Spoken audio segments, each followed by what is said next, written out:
One afternoon, Sean, age 9, set up a booby trap for his brothers. How endearing. A bag of Lego blocks above the back door, rigged with a string to dump them on his younger brothers. Clever. And they called them to come inside for dinner. Can't you just see him going? When they entered, blocks rained down on their heads, and they all just had a great laugh about it. How lovely. A minute later, Mom called the boys to eat and told Sean to clean up the Lego mess right after dinner. But after eating, Sean plopped on the couch to read a book. Didn't clean up the mess immediately. Mom said, "Sean, what are you supposed to be doing right now?" Notice she wasn't accusing. She asked him a question. What are you supposed to be doing? And he quickly replied, "Oh, yeah." Mom said, "Because you neglected the Lego mess, you have to do that first before the reading, and then you have to pick something from the extra chore list to do in addition." Mom's brilliant. She has a list of just extra chores that she keeps for consequences. Smart. Sean's mess was pretty huge, a whole box of Legos on the floor. So while he worked, he felt overwhelmed and began to complain. "I'm so tired." Now, pay attention, because they're not so tired when they're creating the booby trap, but now that we have to clean it up, he says, "I'm so tired, and this is going to take forever, and victims are never done. It's not fair that I have to do this all by myself." I know you've never heard these things. Learning how to love and teach children while they're complaining is among the top 5 lessons parents or anybody request of me. This is a perfect time to like, subscribe, click the bell, and get guaranteed solutions to problems without any delay.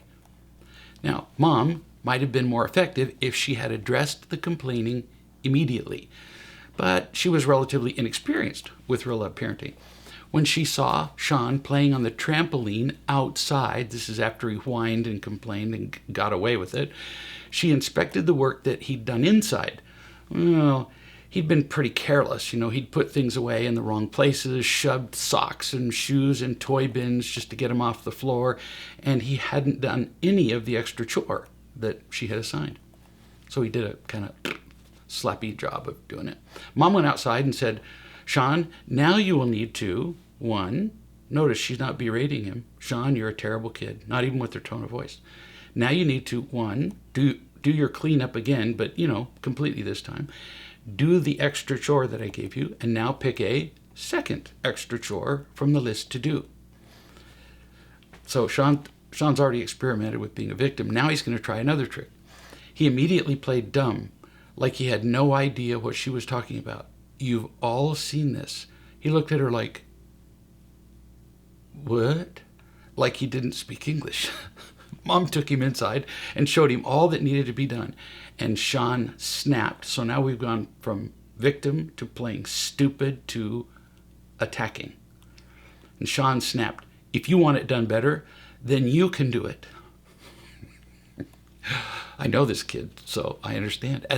At that, Mom sent him to the car seat.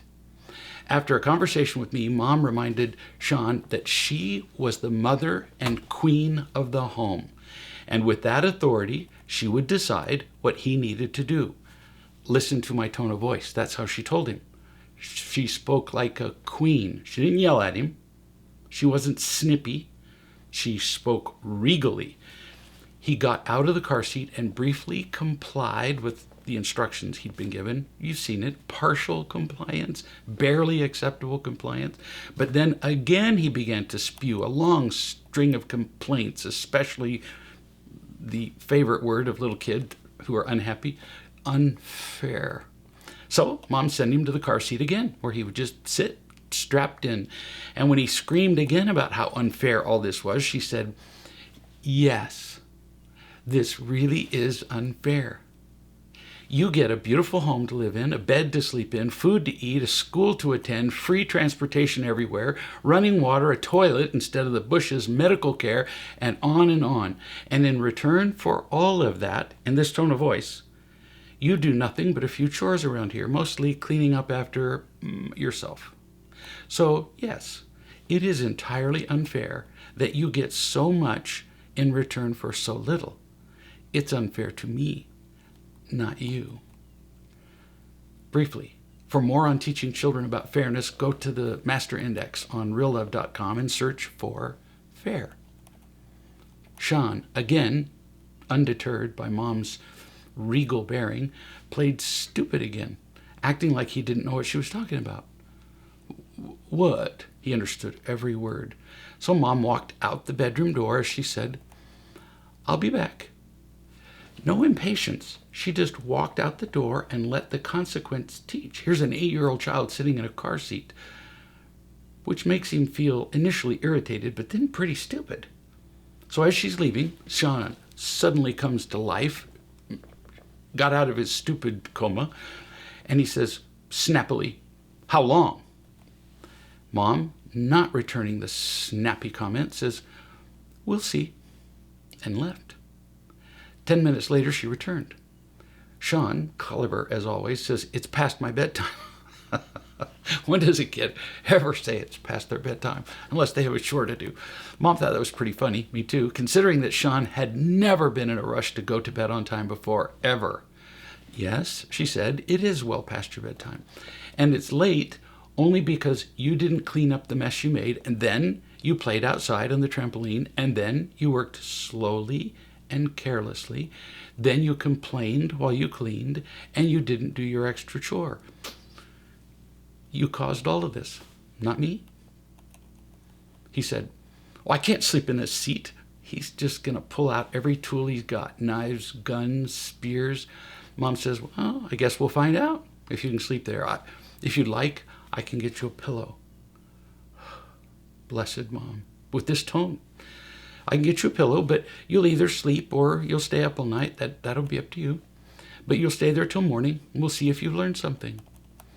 That moment, listen carefully, that moment right there, it's where every parent gives in. They can't bear the discomfort of their children. They can't stand the disapproval that shouts and shoots from their children's eyes and mouths. But children can't learn without discomfort. It can't be done. If we give in to their every disapproval, we teach them that there are no rules to life, not just the home. We fail to give them gravity, which anchors them to the earth and teaches them how life works. That's our job. And a child without gravity just floats, cast adrift without any ability to reliably get where he needs to go. But Mom, with great courage, gave her child not rules. Rules are involved. She gave him gravity. She taught her son that if we break the rules, there's a price that has to be paid. She taught him that he had to experience the consequences for his choices. She saved his life. Yeah, and then he screamed and he cried for a little bit, because he was stuck in the car seat. You'd think a child could get out, but if you judiciously use zip ties and cargo straps, they don't. And with pain and rage, he again screamed, "That's not fair." And that's where every parent gives in. They just can't bear the screaming, the disapproval, the pain. So they give in. And Mom says, "Like I said, kid, you're right. It really is not fair that you get so much and give so little. I'll see you in the morning." Sean says, "Mom, you're stupid." Mom brilliantly says, "I know. I'll see you in the morning." Mom went to bed and ignored the crying that persisted for, get this, several minutes. That's all. Not all night. In the morning, she went into his bedroom where he was awake, but quiet.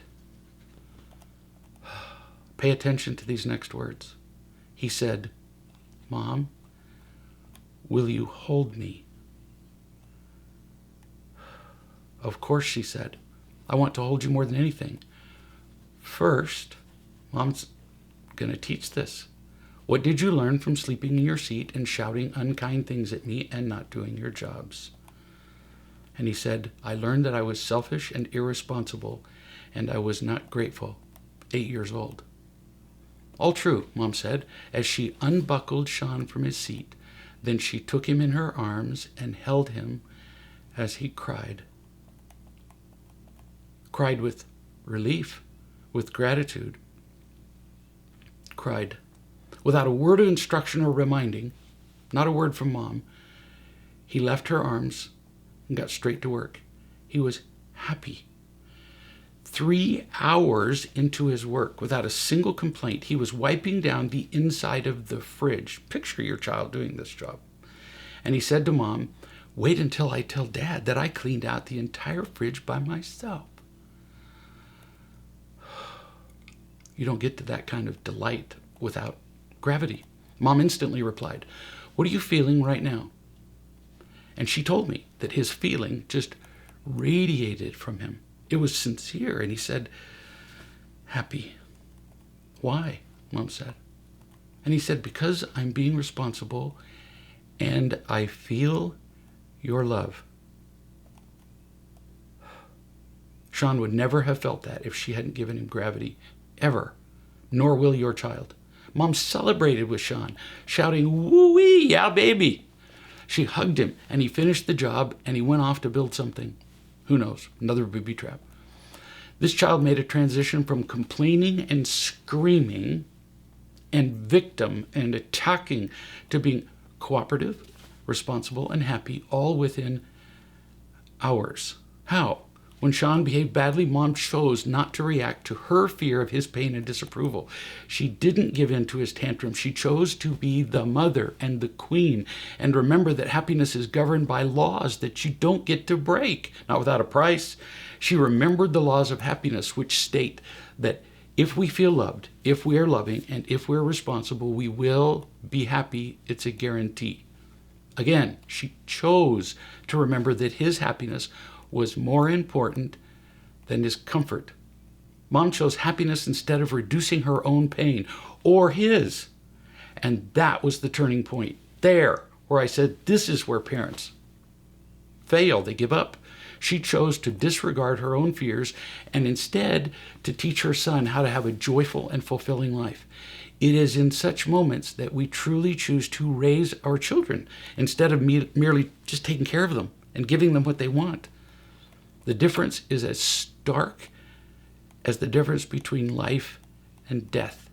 When we make that choice, we save our children's lives without exaggeration. Is this fun to learn or what? I'm Greg Bear. I'll see you soon.